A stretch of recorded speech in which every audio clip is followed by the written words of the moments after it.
Hello there, thanks for watching and I appreciate you. This is a video in a series of videos showing you how to make a custom character controller that uses rigid body physics, cinemachine cameras, Unity's new input system, and custom player gravity. In the last video, we added a ground check so we know when our player is grounded. We introduced custom gravity for our player, and I lied when I said the next video will be all about slopes. I couldn't take it anymore. In this video, we're going to add the ability for our character to run because I'm tired of moving around really slowly. This will be a simpler video, but I'll make it detailed in case anyone new is just jumping in the middle of this and has not been watching these videos as a series. Although you really should check out the playlist and watch these from start to finish, since this is a complete character controller that we're building together, and I even take the time to number them in the video title. Okay, to get started, we're first going to add our input. Let's get our input configured. So in Unity, down the project panel, we're going to go to Scripts, Input. In Input, we have our input actions. And double click on that. It's going to open up the input actions window. Again, if you're not familiar with any of this, I strongly suggest you go back and you start watching these videos from the start. I believe the first video is the input system. We go over setting up basic input. So if you're not familiar with this, again, go back, watch that video. But for now, we're going to set up our new run action. So in the actions pane here, I'm going to right click, add action. We're going to call it run. For the action type, we're going to change it to value, control type, any. For our first binding, drop it down. I'm going to go to gamepad. I'm going to set it up as my left trigger for the gamepad. I'm going to click the plus next to run. I'm going to add another binding. This one will be for our keyboard. So under path, we'll drop it down, we'll click listen. I want it to be my left shift key, so I'm going to press that key. And I'm going to choose left shift. That's all we have to do here. We can click save, and we can close the input actions window. Alright, nice. That part was easy. Let's go on over to our humanoid land input script. So down in the project panel, humanoid land input script. Open that up in our editor. And right here, I'm just going to go ahead. I'm going to add a public boolean for run is pressed.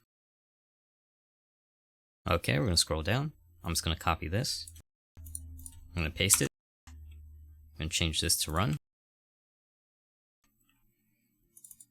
And then I'm going to call this set run. And the reason why I'm calling it set run is because we are setting the run is pressed boolean. So we're setting run to either be true or false. I'm going to copy this. I'm going to scroll down to on disable. I'm going to add that here. I'm going to copy the minus.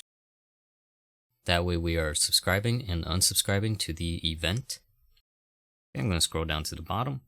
Underneath set look, I'm actually going to copy this entire function and paste it just below.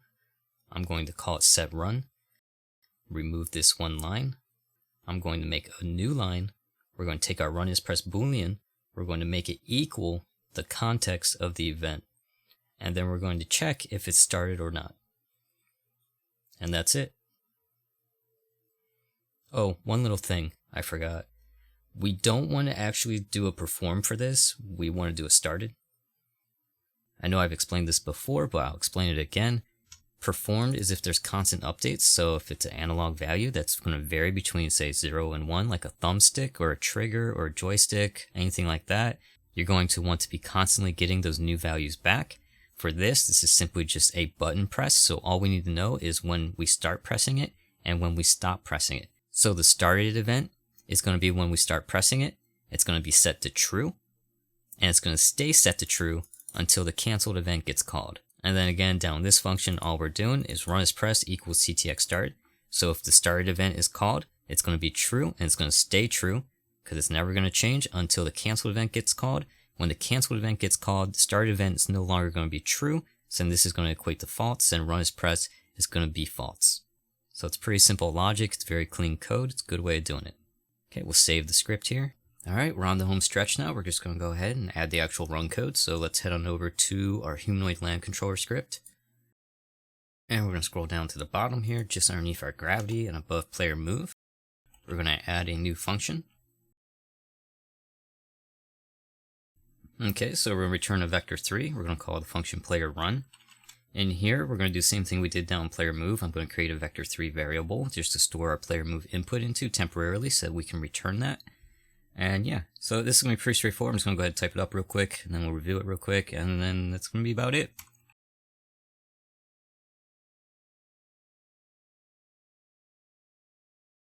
Okay, so like I said, all we did was we took our calculated player run speed, and we store player move input inside of that. So we have a local variable with our player move input that we can play with and modify.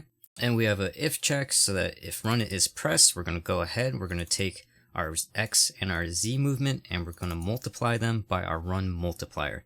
And we're just going to do the X and the Z because that is our left and right, forwards and back. Our Y value, you remember, is our gravity, and like our player jump, it's up and down.